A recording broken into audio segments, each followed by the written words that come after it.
নমস্কার বন্ধুরা, আমি অনুশ্রীর হোম লাইফে জানাই তোমাদের সকলকে স্বাগত। কেমন আছো তোমরা? তোমাদের সাথে নিয়ে চলো আর একটা নতুন দিন শুরু করি। চা খেয়ে বেশ বেলা হয়ে গিয়েছিল, অনেক কাজকর্ম হয়েছিল। আর এই দেখো কাঠিয়া আইসক্রিম, এটা দেখে ছোটোবেলার কথা খুব মনে পড়ছিল আর খুব খেতে ইচ্ছা করছিল। আইসক্রিমওয়ালা এসেছিল, তাই তোমাদের দাদাভাই কিনেও দিল। আর এই দেখো রান্নাবান্নার কাজে আমি লেগে পড়েছি। করে নিচ্ছি পটল দিয়ে মাছ দিয়ে একটা তরকারি।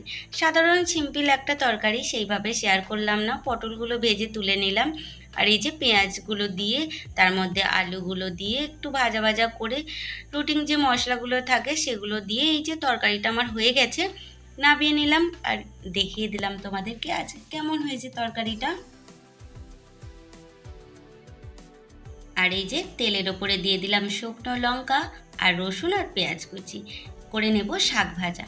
কয়েকটা কলমি শাক ছিল, আর গাছ থেকে কিছু সজনে পাতা পেরে এনে কুটে ফেলেছিলাম, দিয়ে তোমাদেরকে আর শেয়ার করা হয়নি। এই দেখো শাকগুলো আমার কাটা হয়ে গেছিলো, কেটে ধুয়ে পরিষ্কার করে এই যে অল্প পরিমাণে লবণ দিয়ে দিলাম, আর দিয়ে দেবো অল্প পরিমাণে চিনি, দিয়ে ভালো করে পোস্ত দিয়ে ভেজে নেব। দেখো বন্ধুরা, শাক ভাজাটা আমার হয়ে গেছে। একটু পোস্ত দিয়ে এইভাবে শাক ভাজা করলে খেতে কিন্তু অসাধারণ লাগে। তোমরা পারলে একবার ট্রাই করে দেখো, খুবই ভালো লাগবে। আর এই যে করে নিচ্ছি একটু টকের ডাল। এই গ্রীষ্মকালে একটু টকের ডাল বা চাটনি হলে খেতে তো খুবই মজার লাগে। তাই জন্য আজকে করে নিচ্ছি মুসুর ডাল দিয়ে টকের ডাল। এই যে সর্ষে আর লঙ্কা ফোড়ন দিয়েছিলাম, শুকনো লঙ্কার আমগুলো তুলে দিলাম, ডালগুলো তো আগেই সিদ্ধ করে নিয়েছিলাম লবণ হলুদ দিয়ে। ব্যাস, রান্নাটা আমার হয়ে গেল। হ্যালো বন্ধুরা, কেমন আছো তোমরা? অনেক দিন বাদে এই দুপুরবেলা আড্ডা দিতে এলাম। ভাবছো তো এই রোদ্দুরে দুপুরবেলা অনুশ্রী দিক কেন আড্ডা দিতে এলো তোমাদের সঙ্গে? আমার ভাইয়ের যে বিয়ে সেটা তো শেয়ার করেইছিলাম একবার, আর তার উপলক্ষে কিছু শপিং করেছি, সেইগুলোই ভাবছি তোমাদের সঙ্গে শেয়ার করব। সকালের দিকে না একদম সময় পাইনি যে ভিডিওটা করব, রান্না বান্না সমস্ত কিছু নিয়ে। চলো তাহলে আমার ছোট্টখাট্ট শপিং তোমাদের সঙ্গে শেয়ার করি। আশা করি তোমাদেরও ভালো লাগবে। আর প্রচণ্ড রোদ্দুর, বেশিক্ষণ এইভাবে বসে থাকা যাবে না গরমেতে। আর ওপরের ঘরে তো একদমই থাকা যায় না, কারণ যা রোদ্দুর, সেই কারণে আর কিছুক্ষণ তোমাদের সঙ্গে এই কি বলবো, শাড়ি কেনার শপিংটা শেয়ার করে নেব। নিয়ে ছুটে নিচের ঘরে পালাতে হবে, না হলে রোদ্দুরে বাঁচা যাবে না। চলো তাহলে আজকে আমি দেখাই কি কেনাকাটা করলাম ভাইজির বিয়েতে। আর বেশি দিন নেই, সামনে রোববার তো বিয়ে। চলো তাহলে দেখিয়ে নিই তোমাদেরকে, আশা করি তোমাদের ভালো লাগবে। এই দেখো বন্ধুরা, সেই নাইটিটা পয়লা বৈশাখের নাইটিটা পরেছি। আর চলো তাহলে শাড়িটা শেয়ার করি। তো প্রথমে এই দেখো, এইরকম একটা ইয়েলো কালারের শাড়ি নিয়েছি। এটা হচ্ছে আমার কি বলবো, অনেক কালারের শাড়ি আছে, বাট এই ইয়েলো কালারের শাড়ি আমার কাছে নেই। আর যেহেতু বাড়ির বিয়ে, আর গায়ে হলুদের সময় সবাই হলদে শাড়ি পরবে, তো সেই কারণে এই হলদে শাড়িটা নিলাম। কেমন হয়েছে বলো? এই দেখো, এটা কিন্তু তাঁত ঢাকা এর ওপরে শাড়িটা দেখতে এইরকম। এই যে একটু সোনালি জরির কাজ হচ্ছে, পুরো শাড়িটাই কিন্তু এইভাবে কাজ করা আছে।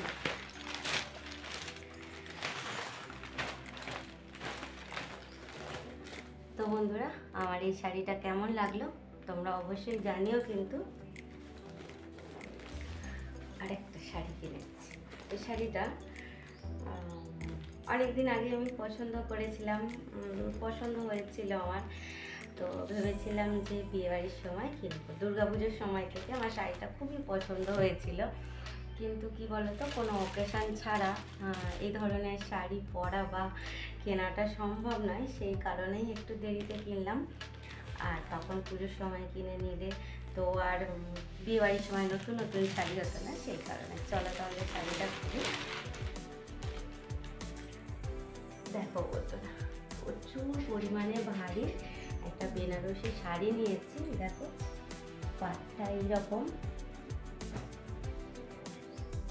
প্রথমে বলো তো কালারটা কেমন হয়েছে, তারপরে শাড়িটা তোমাদেরকে আমি খুলে দেখাচ্ছি। কালারটা কেমন হয়েছে তোমরা অবশ্যই আমাকে বলো।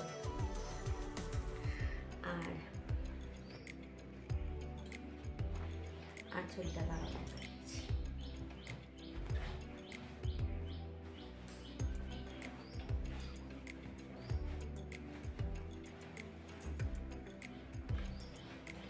এই যে বন্ধুরা, এইটা হলো শাড়ির আঁচলটা। এই যে এটা হলো শাড়ির আঁচলটা।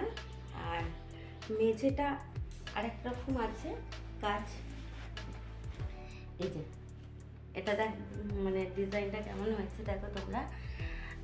এটা কিন্তু সিলভার কালারে জরির কাজ আছে। আর এই শাড়িটার কুচি পাড় আছে, মানে কুচিটা আলাদা ধরনের কাজ আছে, সেইটাই তোমাদেরকে দেখাচ্ছি।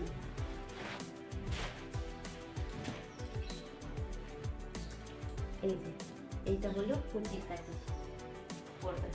আর ভালো করে দেখো, প্রচণ্ড পরিমাণে ভারী শাড়িটা। এই যে এই জায়গাটা যেটা আমরা কুচি তৈরি করি সেই জায়গাটা করে দেখো কত সুন্দর ডিজাইনটা হয়েছে না? কেমন হয়েছে তোমরা আমাকে অবশ্যই কমেন্টে জানিও। আর এত প্রচণ্ড পরিমাণে ভারী যে আমি চাগিয়ে রাখতে পারছি না। জানি না বিয়ের দিনকে কীভাবে পরে ম্যানেজ করব। তো ভাইজির বিয়ে সব করে তো কিনে ফেললাম, এবার জানি না আগে কি হবে।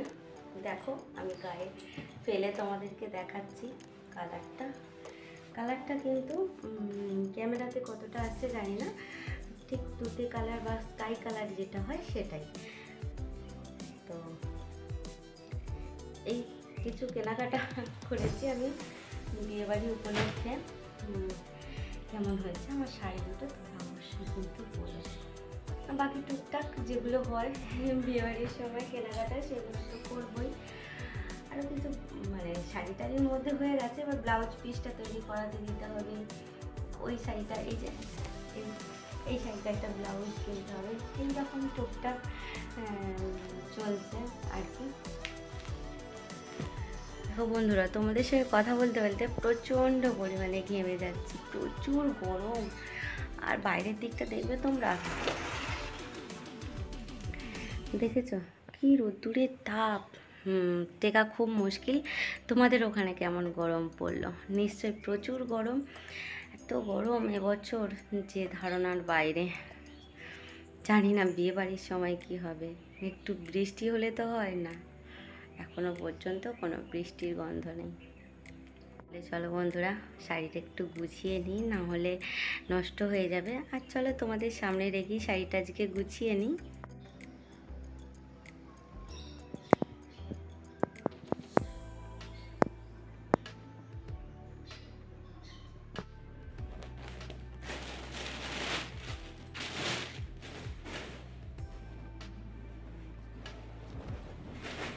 শাড়িটা তো খুলে ফেললাম বন্ধুরা, কিন্তু এই শাড়িকে ম্যানেজ করা খুবই কঠিন।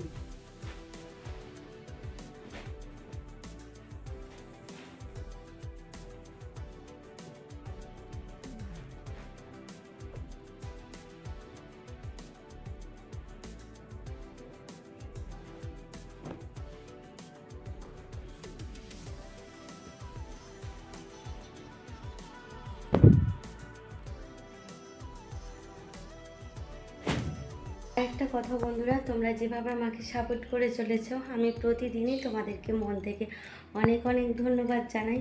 আর আজও তোমাদেরকে অনেক অনেক ধন্যবাদ জানাই। নতুন বন্ধু তোমরা যারা আজকে প্রথমে এই ভিডিওটা দেখবে, তোমাদের যদি কোনো অংশে ভালো লেগে থাকে তাহলে প্লিজ চ্যানেলটা সাবস্ক্রাইব করে আমার পাশে থেকে যেও।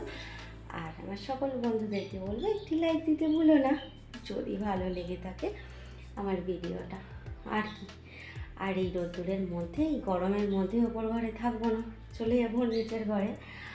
আর বিয়েবাড়ির প্রত্যেকটা ভিডিও তোমাদের সঙ্গে শেয়ার করব। আশা করি তোমাদের খুব ভালো লাগবে। সকল বন্ধুদেরকে একটাই কথা বলতে চাই যে পরিমাণে রোদ্দুরের তাপ বাড়ছে তাতে করে খুব সাবধানে তোমরা চলাফেরা করো। শরীর যাতে ঠান্ডা থাকে সেই ধরনের খাবার, বেশি পরিমাণে জল, জানি তোমরা সবাই জানো, তবুও বন্ধু হিসাবে আমি যতটুখানি সাবধান করার দরকার বা আমার মনে হয় যে আমার পরিবারকে আমার সাবধানতা করা দরকার, সেই কারণেই বললাম।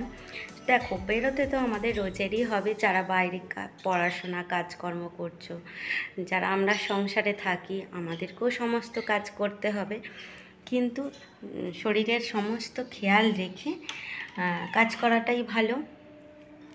তাহলে সব দিক দিয়েই ভালো থাকে, কেননা অসুস্থ হয়ে যাওয়াটা তো আর ভালো না।